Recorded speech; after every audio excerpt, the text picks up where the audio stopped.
네, 여러분 안녕하십니까? 비전교육학입니다. 앞에서 다루었던 창의융합교육, 4차 산업혁명과 교육, 진로교육에 대한 소스를 바탕으로 구상형 문제와 즉답형 문제를 만들어 보았습니다. 실제 여러분들이 구상실에 들어와 있다고 가정을 하고 제가 만들어 놓은 구상형 문제를 한번 풀어보시기 바랍니다. 제한 시간은 10분입니다. 네, 첫 페이지 구상형 문제입니다. 둘째 페이지 구상형 문제입니다. 네, 10분의 시간이 끝나셨다면 평가실에 들어와 있다고 가정을 하시고 여러분들이 만든 구상지를 활용하여서 문항에 대한 답변을 한 7, 8분 내외로 한번 답변해 보시기 바랍니다. 네, 시간이 끝나셨다면 즉답형 문제를 드리도록 하겠습니다. 즉답형 문제는 중등 14망 13년 평가 문제를 활용하였습니다. 학생은 노래도 잘하고 끼가 많고 꿈이 가수다. 그런데 학부모는 학생이 공무원이 되기를 원한다. 학부모가 학생이 가수로 가지 않고 공부를 잘할 수 있는 고등학교로 진학 지도를 해달라고 부탁하였다. 담임교사라면 학부모에게 어떤 식으로 말할 것인지 직접 대화한다고 가정하고 한번 말을 해보시오. 즉답형 문제입니다. 바로 대답해 주시면 됩니다. 네, 이상입니다. 구상형 문제 네 문제에 대해서 살펴보았는데 첫 번째 문제를 보시면 다양한 영역에 대한 폭넓은 기초 지식과 자신의 전문 영역에 대해 깊이 있는 지식을 바탕으로 새롭고 독창적인 아이디어를 산출해내고 다양한 분야의 지식 기술을 융합적으로 활용할 수 있는 능력을 개발하기 위한 교사 역할 세 가지를 쓰시면 됩니다. 즉 아이들을 창의 융합형 인재로 만들기 위해서 나는 어떠한 교사로서 어떠한 방법을 사용할 것이냐, 다양한 무수히 많은 방법들이 있겠죠.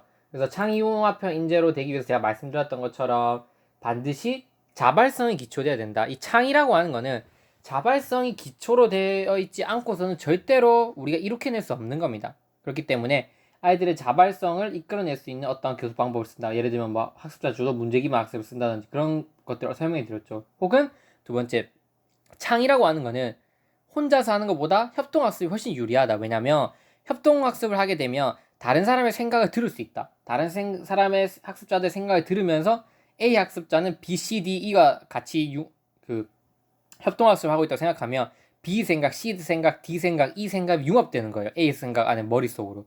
그래서 협동학습은 아이들의 창의성과 융합적 사고, 활용 능력을 길러주는데 핵심적인 역할이에요. 그래서 협동학습을 진행한다. 이런 식으로 접근하셔도 되고 뭐 다양한 방식으로 접근할 수 있어요. 제가 드린 소스로는 뭐 혹은 아이들의 인지적 측면의 어떤 창의성을 길러주기 위해서 뭐 낯설게 보이기 기법을 활용한다든지 정의적 측면의 창의성이라고 하는 것은 꼭 인지적 측면으로만 구성된 게 아니다. 정의적 측면으로 구성되어 있지 않습니까? 그래서 몰입과 끈기, 그 다음에 소통, 다른 사람과 소통하는 능력도 창의성을 위한 꼭 필요한 요소거든요. 이런 것들이 정의적 요소를 길러주겠다. 이런 식으로 접근하셔도 됩니다. 혹은 스팀 교육, 이런 것들을 주장하셔도 되고, 그래서 다양한 방식이 있으니까 그런 것들을 활용하셔서 내려가시면 되겠습니다. 그리고 두 번째 구상의 2번 문제를 보시면 다음 사례에 나타난 교육적 시사점을 말하고 앞으로의 교육이 나아가야 할 방향 세 가지를 설명하시오. 자, 7월에는 포켓몬고라는 게임이 전 세계적으로 주목을 받았다. 한국에서는 정식 서비스가 되지 않았는데 기술적인 이유로 속초 등에서만 플레이가 가능한 바람에 여행이 폭발적으로 증가하는 현상도 나타났다. 증강현실을 이용한 이 게임은 게임의 차원을 높였다는 평가를 받는다. 인간의 뇌를 닮아가는 인공지능, 올해 초까지만 해도 전 세계적인 광풍이 일어났고 김치 프리미엄이라는 신조어까지 생길 정도로 많은 사람들이 관심을 갖게 만들었던 가상화폐인 비트코인 등 이러한 세상의 지식들은 우리 현실 곳곳에 침투하여 다양한 모습으로 개인의 삶과 일과 가운데 그 영향을 확장해 나가고 있기도 하다.